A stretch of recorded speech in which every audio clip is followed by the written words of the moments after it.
Olé. Salut les wargolfers et bienvenue au Golf de Margaux. Aujourd'hui dans cette vidéo, on va aborder avec Flo le grip, déjà savoir c'est quoi le grip, à quoi ça sert et finalement ce qu'est un grip parfait presque. Ouais. Donc le grip, c'est la seule chose qui nous relie au club. Donc il y a une incidence directe sur l'orientation du club, une incidence directe sur la vitesse qu'on peut mettre, etc. Donc on va expliquer ce qu'est un grip parfait, sachant qu'il y a plein de sortes de grips qui fonctionnent. Un grip efficace n'est pas nécessairement un grip parfait. Là, c'est vraiment pour information, pour que vous sachiez quelle incidence peuvent avoir les mains sur le club, à la fois sur l'orientation, mais aussi sur la vitesse qu'on peut mettre. L'idée, c'est qu'un bon grip, il va falloir placer ses doigts d'une certaine manière pour qu'on puisse bien générer de la vitesse et surtout avoir un bon contrôle de la face de club. Donc un grip parfait, c'est en théorie un grip neutre qui nous permettrait de pouvoir déplacer la tête de club autant d'un côté que de l'autre. Ce qu'il faut savoir, c'est que si on met une main pas parfaitement bien sur le grip, elle a une grosse incidence directement sur l'orientation de la face ou sur le contact extérieur sur plein de choses. Donc on va essayer de décrire dans cette vidéo justement quelles incidences vont avoir le placement des mains sur le club. Ce qui est sûr, c'est que vous pouvez tenir le club pas parfaitement comme on va le décrire et néanmoins taper des bons coups de golf, puisque on le rappelle, un swing de golf c'est une succession de compensations qui se mettent bien en place pour bien taper. Dans nos cas, on n'a pas des grips parfaitement neutres avec Chris, mais on a quand même des grips qui se rapprochent de quelque chose de quand même plutôt cohérent et de plutôt neutre quand même. Trop d'un côté ou trop de l'autre, c'est pas forcément bon. Donc Chris, pour commencer déjà, un grip neutre, le placement des mains, comment il est sur le club? Il est bien. Alors, on va distinguer deux choses. On va distinguer en fait la notion de pronation-supination. Supination-pronation. Donc, on va distinguer déjà dans un premier temps ça. Et la deuxième, en fait, ça va être les angles aussi, dans ce sens-là. Du poignet. Voilà, les armements en fait du poignet. L'idée en fait, c'est voir justement extension et toutes ces petites choses-là. Donc, on va distinguer ces deux choses-là, sachant que Flo, comme il l'a dit, ça va aussi pouvoir vous donner des pistes sur comment aussi corriger vos départs de balles en fait finalement. Si déjà lorsque vous swingez vous voyez que vos balles partent à droite ou à gauche, c'est qu'il faudra peut-être déjà commencer à checker un peu ce qui se passe déjà au niveau des mains. Ouais. Donc on va déjà regarder un petit peu le positionnement des manos. On va partir de la chose la plus naturelle qui soit, c'est que d'une manière générale, lorsqu'on laisse pendre les bras, les paumes regardent plutôt les cuisses. Ouais. Si vous avez les mains dans l'autre sens, il va falloir nous l'écrire dans les commentaires parce qu'on n'en a pas encore beaucoup vu. Ouais. Mais vraiment, quand vous laissez pendre les bras, naturellement, on voit que c'est plutôt dans ce sens-là. Donc on aurait plutôt déjà une position qui serait au-dessus du grip plutôt qu'en dessous. Ouais, donc en fait, il faut respecter tout simplement la physionomie du corps. Voilà. Flo a une très très bonne façon de procéder pour prendre le grip.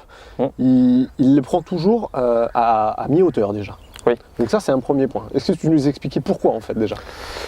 Parce que en fait, lorsqu'on regarde les routines des pros à la télé, on remarque que généralement ils sont donc en arrière. Imaginons que je vise vers là-bas, ils sont en arrière pour regarder leur cible et souvent ils cèdent du club pour pouvoir s'aligner. Donc voilà.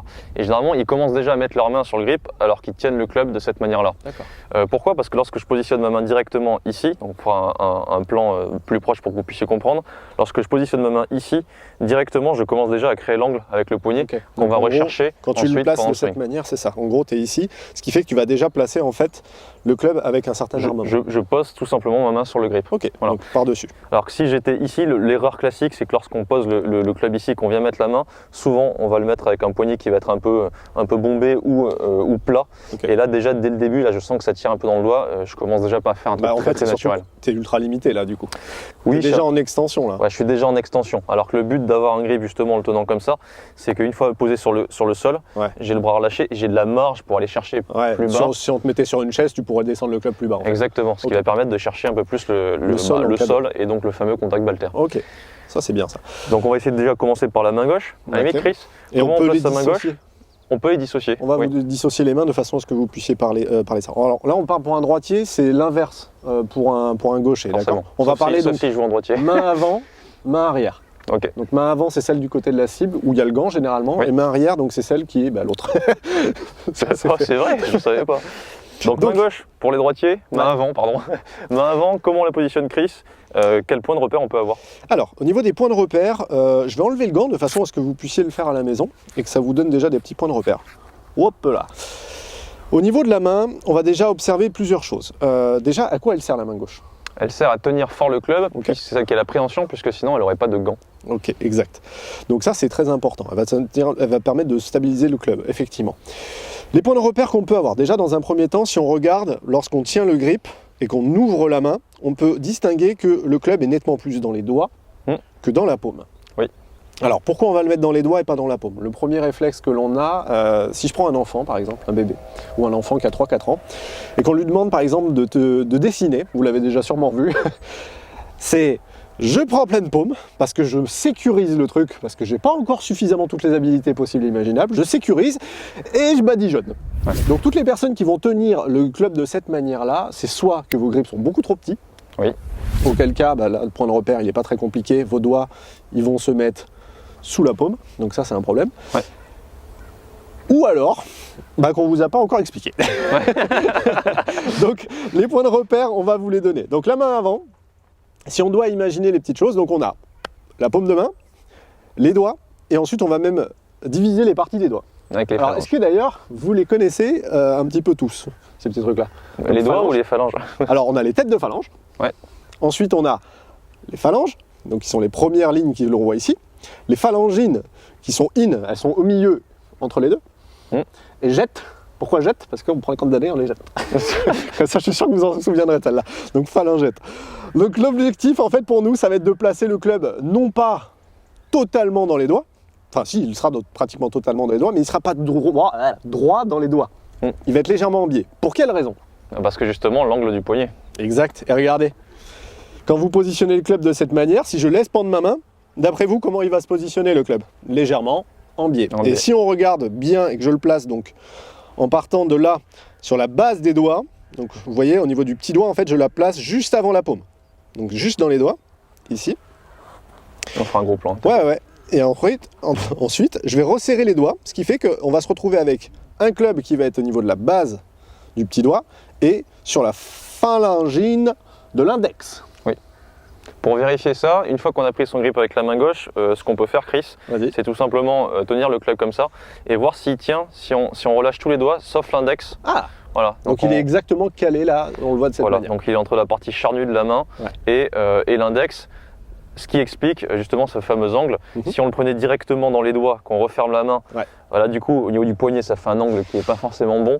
Et si on le prend dans la paume, alors là c'est encore pire, on n'a aucune mobilité du poignet. C'est ça. Donc le but c'est toujours de garder de la mobilité en fait dans les poignets pour créer de la vitesse, etc. C'est exactement ça. Donc point de repère, on le rappelle, la phalangine de l'index jusqu'à on va dire la base du petit doigt, donc de l'auriculaire, pour arriver dans la partie charnue. Si jamais on prend le grip et qu'on regarde du dessus, est-ce qu'on peut avoir d'autres points de repère? Exact. Alors on va pouvoir en distinguer deux. Oui. Le premier en fait c'est lorsqu'on est ici on peut distinguer en fait des têtes de phalange. Là pour ma part je peux en distinguer deux et demi parce que j'ai une main un petit peu plus par dessus que les autres. Oui. Mais généralement voilà, si vous distinguez une et deux, les deux premières, donc de l'index et du majeur, Vous êtes pas mal. vous êtes pas mal du tout. Si au contraire vous n'en voyez aucun mais que vous voyez vos doigts, c'est pas bon signe. Ça veut dire que la main est dite trop faible. Ou vous le tenez n'importe comment. Voilà. Si on voit toutes les têtes de phalange, du coup, C'est que vous prenez une casserole. c'est que là c'est un grip très fort. Très très fort. Donc ça va Ça avoir peut tendance à engendrer, fermer un peu le club et il va y avoir plein de compensations dans le swing. Exactement. Autre point de repère? Autre point de repère, moi j'ai tendance à utiliser, alors ça c'est une préférence, c'est pas pour tout le monde, j'utilise en fait la ligne qui est entre le pouce et l'index. C'est-à-dire que là, décollé, bon il n'y a rien, mais une fois collé, on peut voir en fait qu'il y a une ligne qui est ici. Et lorsque je la place, cette ligne en fait elle pointe, si je dois imaginer des repères sur mon corps, entre le menton et l'épaule droite. Ok, pour les droitiers. Exact, pour les droitiers. Donc ça c'est un point de repère qui est assez intéressant, puisque ça nous donne finalement à peu près l'angle. Si je vois au contraire que la main est trop faible, donc c'est-à-dire sur le côté avant du club, côté gauche, pour un droitier, là on peut voir que la ligne pointe de ce côté-ci. Côté L'idée, de voilà. l'épaule gauche. Voilà, exactement. Autre point de repère qu'on peut essayer de donner. Quand vous laissez pendre les bras, Oui. vous pouvez essayer d'imaginer en fait, vous voyez le pouce et on voit qu'il pointe dans une direction. Moi par exemple, le dessus du pouce pointe dans cette direction là-bas. Je pourrais essayer d'imaginer en fait le grip comme une horloge. Ouais. Donc si derrière je regarde le haut du grip, ça serait midi, en bas 6 heures, sur le côté et ainsi de suite. Donc midi, 6 heures, vous regardez comme si vous regardiez une montre. Lorsque je laisse pendre mon pouce, si j'imagine en fait l'axe qui est midi là-haut, là, on pourrait voir que mon pouce, finalement, il se placerait dans les 1h, 1h30 sur la partie droite du grip, en fait. Pour moi. Entre 1h30 et 3h. Voilà, pour moi. Si par contre, vous voyez que vos mains sont dans ce sens-là complètement naturellement, à ce moment-là, ça voudrait dire qu'il faudrait peut-être essayer de positionner le pouce sur le côté, et là, on pourrait voir nettement plus la main au-dessus du grip. Ouais. Mais ça marche pour une main et pour l'autre. Donc on pourrait essayer de s'aider de ses pouces pour arriver, et on like. pour positionner les mains. Donc, premier point de repère ici, entre le menton et l'épaule droite. Et la deuxième, on va aborder ça. Donc Flo, à quoi elle sert celle-là?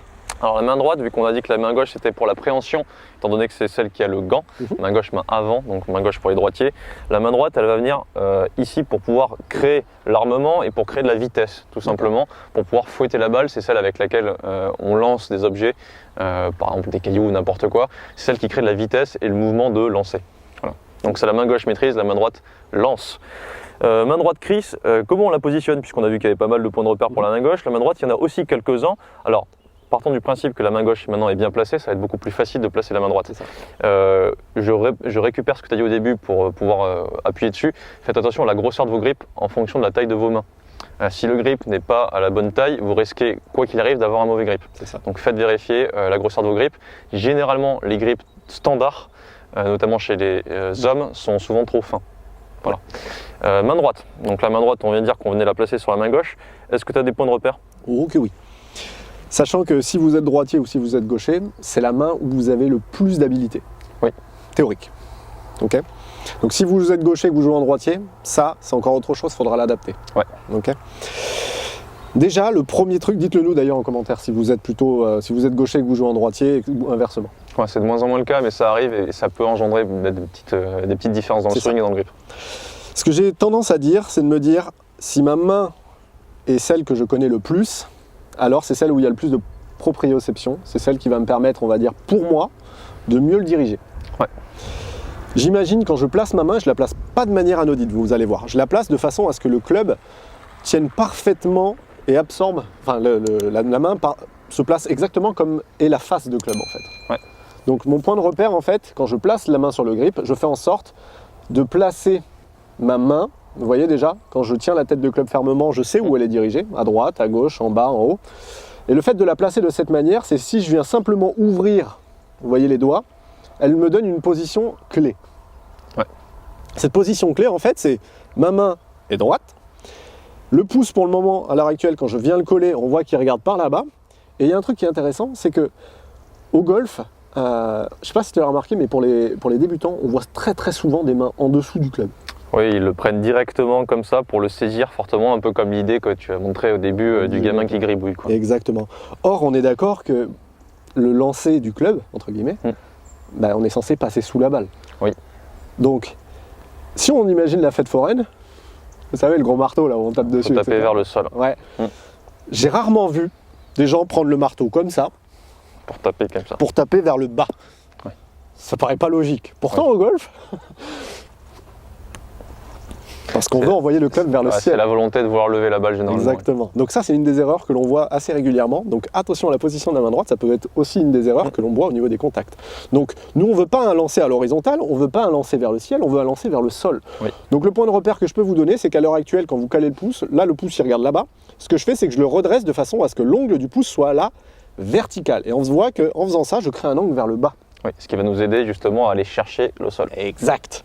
Et à partir de là, ce que je vais faire en fait, c'est que je vais venir la positionner sur le côté du club, mais même plus précisément au-dessus du pouce. Donc pour arriver à absorber le pouce, ce que je fais, c'est que je viens faire glisser la main avec cet angle jusqu'à la tête de phalange. La tête de phalange, c'est celle où on voit la bosse en fait sur la pliure du pouce. Donc ici, je fais glisser de façon à la voir. Et en faisant ça, le point de repère que je peux avoir, c'est que là, j'ai une sorte de V. Toujours le même, hein, entre le pouce et l'index. Qui pointe plutôt vers mon menton. Tac. Et lorsque je suis ici, je ne commence pas par agripper ses doigts. En fait, je referme l'index de façon à avoir une espèce de gâchette. Oui, petite gâchette, très cette importante. gâchette, elle est ultra intéressante puisque finalement, en refermant le doigt de la bonne façon, je remarque que tout est aligné. C'est-à-dire que là, je n'ai pas l'index qui dépasse, ni le pouce. C'est-à-dire qu'en fait, on pourrait faire tenir un plateau sur l'index et le pouce. Exact. C'est comme un parapluie. Ouais. Presque. Donc point de repère, on est ici. Je viens refermer l'index et ensuite, je viens refermer les doigts ou placer l'interlocking ou l'overlapping ou ainsi de suite, si vous êtes au-dessus ou si vous croisez. Ouais. Une des erreurs que l'on voit très souvent, c'est que les golfeurs en fait, se retrouvent dans une position avec une main un peu erronée en dessous parce qu'ils commencent par insérer le petit doigt dans les interlockings. Directement, on les voit, ils font ça. Voilà. Et là, ils referment la main. Généralement, la main droite est un peu n'importe comment. Voilà. Et derrière, ça emmène musculairement pas du tout les bons muscles dans le swing. Et tout est bon pour mettre de la force, mais pas de la vitesse, quoi. Exact. Pas de mouvement de lancer. Donc ça, c'est ce qu'on peut remarquer beaucoup sur les grips. Donc attention au placement, vous voyez, ça c'est pas dans n'importe quel ordre. On a dit à hauteur, main avant, je check, je mets la main bien droite en correspondance avec la face. Je la mets légèrement au-dessus, donc je ramène le pouce à la verticale. Je peux checker que le petit trait, il pointe vers le menton. Je referme la gâchette et de là, après, derrière, je me replace comme il faut. En réalité, la main droite, c'est comme la main gauche. En fait, on respecte tout simplement les angles et la physionomie du corps. Donc la main droite, elle pointe un petit peu vers la cuisse lorsqu'on laisse pendre les bras. Finalement, on la positionne de la même manière sur le grip. Et la logique voudrait que lorsqu'on prend un bon grip, une fois qu'on se penche pour aller prendre sa posture, ça sera la vidéo d'après. Logiquement, les angles sont respectés au niveau des poignets aussi, ce qui nous permet d'avoir une bonne mobilité. Exactement. Je vais juste checker. Bouge pas. Je pense que ça va. Je ne pouvais pas m'empêcher de la taper. J'ai quand même été checké, hein, je vous le dis les amis. Ouais. Du coup, on va parler aussi d'un autre point de repère qu'on peut avoir. Donc on a dit ici, au niveau des têtes de phalange, tiens Flo, tu peux nous expliquer combien on en voit lorsqu'on a un grip à peu près neutre? Ouais, au niveau de la main droite, donc normalement une fois qu'on a positionné les deux mains, si on a un grip neutre, on est censé, un petit peu comme la main gauche, en voir deux. Pas plus, parce que trois, on aurait la main trop par-dessus, et pas moins, parce que si on n'en voit pas, c'est que logiquement vous allez beaucoup plus voir vos doigts ici sur le club, et là la main droite sera beaucoup trop forte, et ça va avoir tendance à refermer la face, puis de toute façon ça va encore enlever de la mobilité au niveau des poignets. Donc les mêmes points de repère, comme tu l'as dit, au niveau du petit V vers le menton, et au niveau des phalanges, deux. Finalement c'est un peu les mêmes sur les deux mains, logique, puisqu'on respecte encore une fois la physionomie des mains. Dernier petit point, Chris, tu as parlé de gâchette. La gâchette, elle va servir aussi au maintien du club, notamment lors du backswing. Est-ce que tu peux nous en dire plus? Exact. Alors, il y a le point en fait qui est assez important, c'est que très souvent cette gâchette, on la néglige. Pourtant, elle a un intérêt tout particulier dans le sens où elle va nous permettre aussi d'éviter de rebalancer la canne trop vite ou au contraire de la perdre là-haut, de dégripper. Ce qu'on peut remarquer quand les mains ne sont pas bien positionnées, donc on a deux points de repère. Le premier, c'est lorsque le pouce est trop long par rapport à la gâchette. En fait, là, on peut voir qu'il dépasse nettement. Le fait de faire ça, lorsque le club arrive en haut, il y a tout le poids du club qui se retrouve sur la tête. Donc là, naturellement, le corps, qu'est-ce qu'il fait? Il a envie de s'en débarrasser. Donc, ce qu'il va faire, c'est qu'il va relancer la tête de club trop tôt. Désarmer un peu vite. Des grades, des tops et manque de puissance. Mauvais de contact, tout quoi. Voilà. Le deuxième point, c'est au contraire, lorsque le pouce n'est pas comme ça, mais qu'il est trop sur le côté avant du club, en fait, on voit que le V, là, il est trop large, ce qui fait que le club va glisser dans les mains. Donc là, au contraire, on peut se retrouver à avoir un grip qui s'ouvre, une perte de contrôle de la tête de club, et dans le cas contraire, la tête de club soit elle a trop de retard, donc du coup ça va pas, il faut qu'il la relance trop tôt et ça va encore dans le même sens. Donc c'est la même chose, c'est les mêmes conséquences finalement. Voilà. Et le point de repère qu'on peut avoir justement en plaçant tout ça bien, ça nous donne aussi le bon angle des mains d'une manière générale. Quand la main est en extension et beaucoup trop en extension, on peut voir un pouce très long par rapport au reste des doigts. La main gauche et la main droite. En plus, ça crée des tensions dans les bras et on a une vraie perte de vitesse. Ouais, la tension, c'est jamais bon. Voilà, et le problème d'en étant aussi là, c'est que si je me redresse de 2 cm, je peux pas aller plus bas, je suis déjà en extension. Encore la fameuse marge par rapport au sol. Voilà, alors pourquoi les pros ils ont de la marge et pas vous? C'est un problème ça quand même. Ça part du grip. Voilà, donc on reprend à chaque fois, hop, je replace. En faisant ça, je peux voir que le pouce est court. Même chose, quand je replace l'angle comme ceci, je peux voir que la gâchette est au même niveau. Et ensuite, je viens gripper. En interlock ou en overlap. Voilà, sachant que derrière, c'est un choix en fonction aussi de la taille de vos doigts. Oui. et en fonction aussi de vos préférences. Notre préférence. Si jamais on a un overlap, c'est-à-dire le petit doigt qui est par-dessus, on appelle ça un grip à 9 doigts. 9 doigts, pourquoi? Parce qu'il n'y a que le petit doigt, l'auriculaire de la main droite, Qui n'est pas en pour un contact. droitier qui n'est pas en contact, ce qui veut dire que la main gauche vraiment tient fortement le club. Si jamais on fait en interlock, on appelle ça un grip à 8 doigts, parce que là pour le coup il y a l'index de la main gauche qui ne sert plus, donc la main du dessus, et là du coup il y a un petit peu moins de préhension, mais un petit peu plus de relâchement. Donc après c'est une préférence.